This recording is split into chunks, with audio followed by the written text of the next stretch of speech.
E às vezes a pessoa vem e massageia o seu ego e te coloca numa situação difícil diante de Deus. Porém, nós temos aqui mais alguns versículos.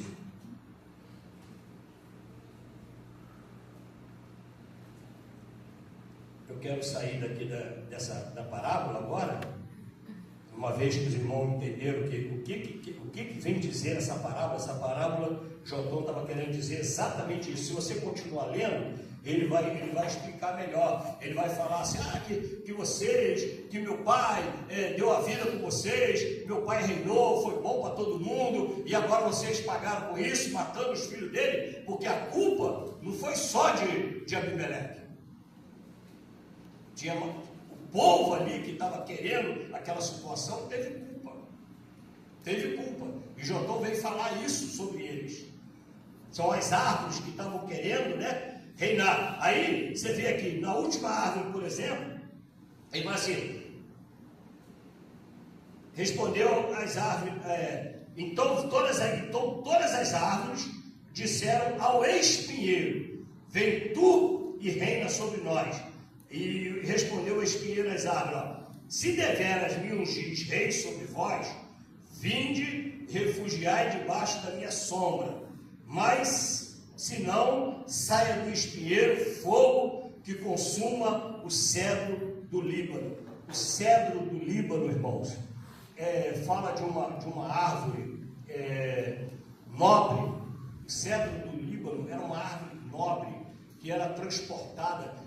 Por exemplo, quando fizeram o tabernáculo, quando fizeram o palácio lá de Deus, veio o cedro do Líbano para ser esculpido, para ser moldado, para se fazer o tabernáculo. Madeira nobre, uma madeira que cresce reta e cresce muita.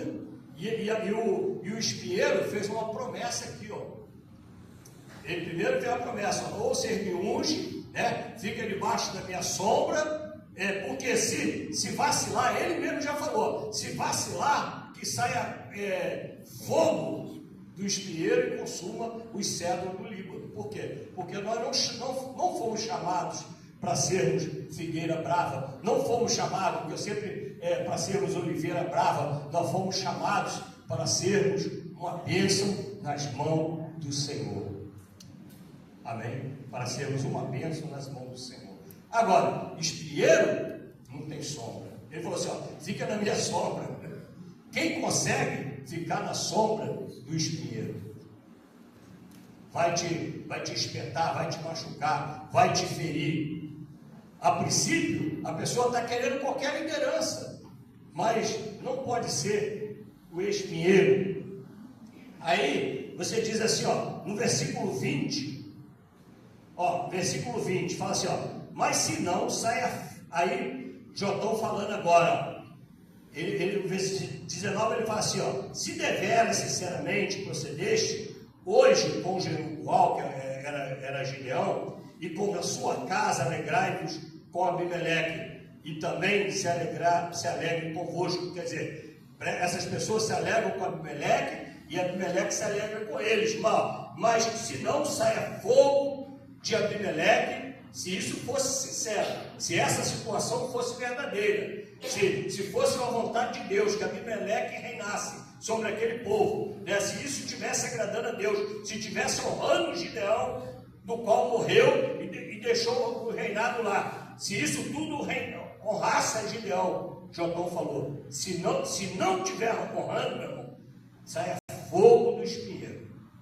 Aí ele amaldiçoou, ele falou assim, se não saia fogo de Abimeleque e consuma os cidadãos de Siquém, de Bet-Milo, e saia fogo dos cidadãos de Siquém e de Bet-Milo, que consuma Abimeleque, e fugiu Jotão e foi-se, e aqui outro versículo fugiu. Isso foi o quê? Uma palavra de maldição.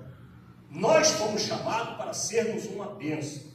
Nós não fomos chamados para amaldiçoar ninguém. Mas há situações, como Paulo enfrentou uma situação, o camarada tinha uma mulher gritando lá atrás dele lá, esse homem de Deus, e ele foi e amaldiçoou a mulher.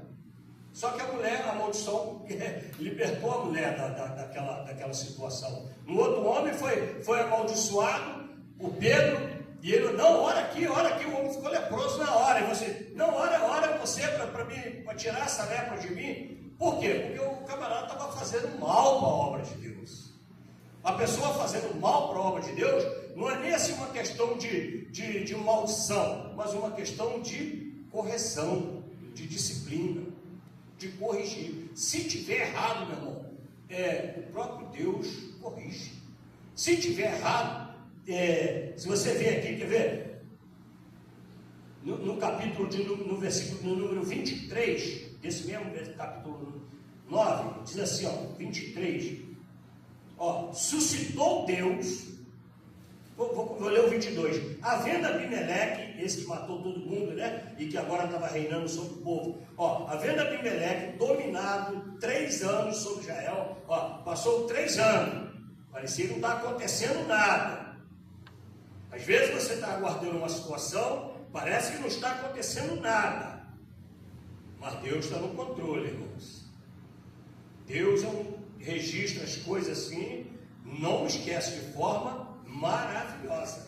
Amém? 3 anos se passaram, o povo lá curtindo lá com Abimeleque reinando lá. Aí, passando esses 3 anos, suscitou Deus um espírito de aversão, entre Abimeleque e os cidadãos de Siquém, e estes se houveram aleivosamente contra Abimeleque. Olha só, quem foi que suscitou, ou seja, quem foi que levantou esse espírito ruim?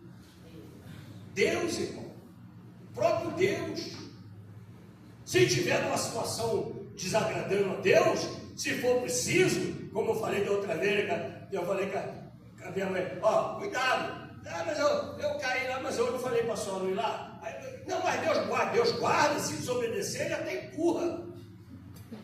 Porque eu só estou te avisando que tem um buraco ali, que não é para você andar na beirinha do buraco, você pode cair. Aí você fica, não, Deus guarda. Se tiver em desobediência, Deus não guarda. E ele até empurra.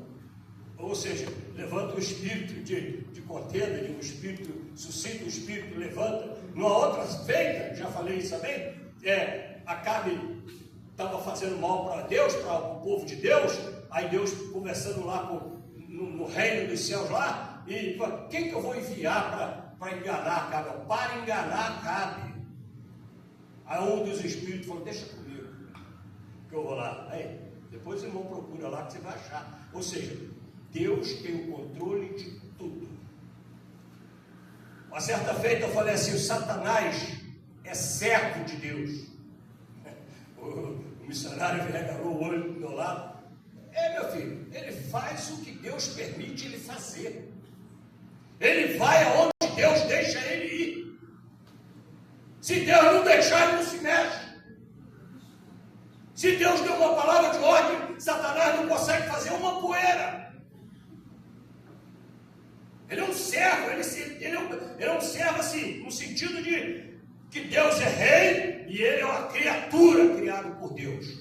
Não no sentido de ele ter virado Satanás. Agora, ele virou o Satanás, então agora ele vai ter que obedecer, não tem nem conversa. Lembra de Jó? Ele ia lá prestar conta a Deus. Estava onde, Satanás? Deus conversa com ele. Ele vai lá prestar conta. Ele já é condenado. Ele vai para o inferno no final. E está procurando levar o que ele puder.